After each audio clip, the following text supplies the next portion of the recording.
नमस्कार साथियों, एक बार फिर से स्वागत है हमारे YouTube चैनल डिजर्विंग आईएएस पे। मैं अमित कुमार हाजिर हूं आपके सामने आज की महत्वपूर्ण खबर पर चर्चा करने के लिए। खबर है हमारी, भारत के दबाव में श्रीलंका ने रोका चीनी जासूसी जहाज।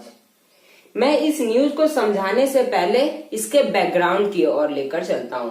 याद कीजिए, कल मैंने एक सेशन करा था जिसमें मैंने बताया कि चीन का एक जासूसी जहाज जिसका नाम है युआन वांग 5, ये क्या है? ये चीन का एक जासूसी जहाज है। ये श्रीलंका की यात्रा पे है और 11 अगस्त तक श्रीलंका के हम्बम टोटा बंदरगाह पर पहुंचने वाला है। करीब एक हफ्ते तक ये यहाँ पर रुकता और 17 अगस्त को ये वापस ये चाइना की यात्रा पर निकल जाता। यानी कि एक हफ्ते तक ये जहाज रुकता। भारत ने इसका विरोध किया, कारण क्योंकि ये एक स्पाई शिप था। श्रीलंका आता तो भारत की बातों को भी सुन सकता था। कल मैंने इसके बारे में एक प्रॉपर सेशन करा था, यूट्यूब पे मेरे वीडियो पड़े, वहां से आप इसके बारे में देख सकते हैं। ये जहां भी जाता है वो 750 किलोमीटर की रेंज में उसकी कम्युनिकेशन सिस्टम पर अपना कंट्रोल स्थापित कर लेता है और उनकी बातों को सुन लेता है। साथ में मिसाइल ट्रैकिंग के बारे में भी ये पता लगा सकता है। ब्रह्मोस मिसाइल जहां से छोड़ी जाती है उसका भी पता ये लगा सकता है और साथ में इंटरकॉन्टिनेंटल मिसाइल के बारे में भी ये पता लगा सकता है, उसकी स्पीड को भी पता लगा सकता है। ठीक है, ये एक जासूसी जहाज है। ये कल की बात है। ठीक है, अभी की बात क्या है? अभी की बात है कि भारत ने श्रीलंका के ऊपर दबाव बनाया तो श्रीलंका की ओर से रिप्लाई आया कि ये चीन का जासूसी जहाज है, तो ये यहाँ पर आ रहा है फ्यूल भरवाने के लिए, रिफ्यूलिंग के लिए आ रहा है, फ्यूल भरवाएगा और वापस चला जाएगा। आप कहिएगा तो हम इनकी रडार को बंद करवा देंगे। भारत नहीं माना। भारत ने अपने यहाँ ऐसे सिस्टम भी विकसित करके रखे हैं जिससे कुछ जैमर वगैरह कहते हैं उनको, वो जैमर वगैरह लगाकर इसे रोक लिया जा सकता था, लेकिन भारत तो भी नहीं माना। भारत ने कहा कि ये जहाज यहाँ पर आना ही नहीं चाहिए। श्रीलंका पे भारत ने दबाव बनाया। दबाव बनाने के कारण श्रीलंका ने चीनी जासूसी जहाज को वापस लौटा दिया। श्रीलंका के द्वारा चीनी दूतावास को यानी कि एम्बेसी को एक लेटर लिखा गया और कहा गया कि आप कुछ दिनों के लिए इस जहाज को डिले कर दे, यानी कि उधर ही रोक ले। जब तक भारत नहीं मान जाता तब तक आप उधर ही रहने दीजिए। अब बात आती है, मतलब आपके मन में भी ये बात खटक नहीं रही होगी कि चीन की गोदी में कोई बैठा देश भारत की बातें कैसे मान सकता है? क्या भारत ने अपना एग्रेसिव आक्रामक रूप दिखाया था? जी नहीं, भारत ने बस श्रीलंका के ऊपर दबाव बनाया था, हल्की से कहा था कि इसे वापस ही भेज दो, ये जहाज यहाँ पर आना ही नहीं चाहिए। फिर सवाल बनता है कि श्रीलंका ने भारत की बात मान क्यों ली? तो मैं आपको बता दूं कि श्रीलंका के अंदर जो इकोनॉमिक क्राइसिस और साथ में पॉलिटिकल क्राइसिस आ रखी है, उसके लिए जिम्मेदार कारक कौन है पता है आपको? बहुत से कारक है, लेकिन उसके लिए सबसे बड़ा जिम्मेदार कारक चीन है।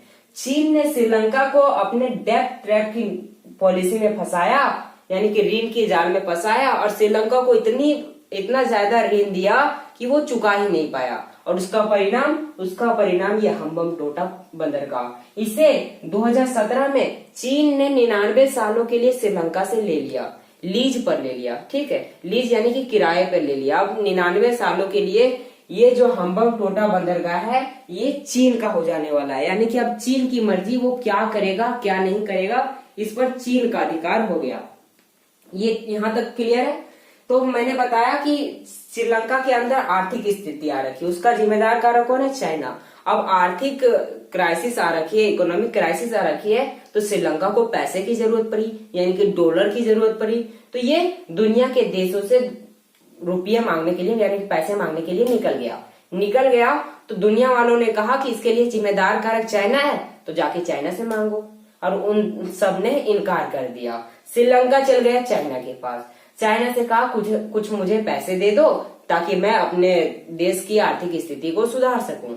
चाइना ने इनकार कर दिया। चाइना ने इनकी बात मानने से इनकार कर दिया, हम पैसे नहीं देने वाले क्योंकि तुम चुका ही नहीं पाओगे, ऐसा करके चाइना ने कह दिया। ठीक है, अब ये आ गया अपने पड़ोसी देश भारत के पास। अब भारत के पास कोई झोली लेकर आएगा तो भारत तो खाली झोली लौटाएगा नहीं। भारत ने स्वीकार कर लिया और भारत ने कहा कि हम तुम्हारी आर्थिक स्थिति सुधारने में मदद करेंगे और हम तुम्हें पैसे देंगे। भारत ने भी बिलियन में इसे पैसे दिए, लगभग मिलियन तो मैंने पढ़ा था, लेकिन अभी के जो न्यूज आ रही है कि भारत ने करीब 1 बिलियन के आसपास इसको पैसे दिए। चीन ने इनको लोन कितना दिया है? 7 बिलियन डॉलर का। ठीक है, तो भारत ने भी आर्थिक मदद की है श्रीलंका की, इसलिए श्रीलंका भारत का कर्जदार हुआ। ठीक है, यानी कि भारत का ऋण ही हुआ। तो भारत की बात श्रीलंका कैसे टाल सकता है? इसलिए श्रीलंका ने भारत की बात मानी और चीनी जहाज को उधर ही रोक दिया। अब श्रीलंका जो है वो दुनिया के 2 बड़े देशों के बीच फंस चुका है। एक तरफ भारत, एक तरफ ये चाइना। एक तरफ जिसने इसकी आर्थिक स्थिति सुधारने में थोड़ी बहुत मदद की, और दूसरी चाइना जिसने इसे कर्ज के जाल में फंसाया, इतना ज्यादा कर्ज दिया कि इसे ये चुका ही नहीं पाया।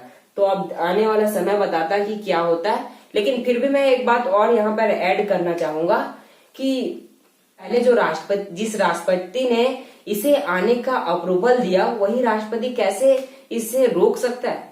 तो मैं आपको बता दूं कि जब इस जहाज को आने की परमिशन मिली थी, उस समय रणनील विक्रमसिंघे वहां के राष्ट्रपति नहीं थे। कौन थे? ये गोटबाया राजपक्षे, जो कि एक करप्ट की ओर से माने जाते हैं, करप्ट नेता की ओर से माने जाते हैं। वो चीन के हितैषी मान सकते हैं। ठीक है, वो चीन के ज्यादा समर्थन में होते हैं, इसलिए उन्होंने चीन के इस जहाज को आने का अप्रूवल दिया था। अब चूंकि पॉलिटिकल क्राइसिस आ रखी है, तो रणनील विक्रमसिंघे श्रीलंका के नए राष्ट्रपति हैं, तो वो भारत की हितैषी है। ठीक है, भारत ने आर्थिक तरीके से मदद की, इसलिए उन्होंने चीन को सीधे इनकार कर दिया कि कुछ समय के लिए आप उधर ही रोक लो। जब तक भारत नहीं मान जाता, तब तक आप इस जहाज को यहाँ पर नहीं लाओ। अब देखिए क्या होता है। 2 देशों के बीच श्रीलंका फंस चुका है। अब आने वाला समय बताता है कि ये जहाज आता है या नहीं आता। तो फिलहाल के लिए इतना ही, मिलते हैं नेक्स्ट वीडियो में। Thank you.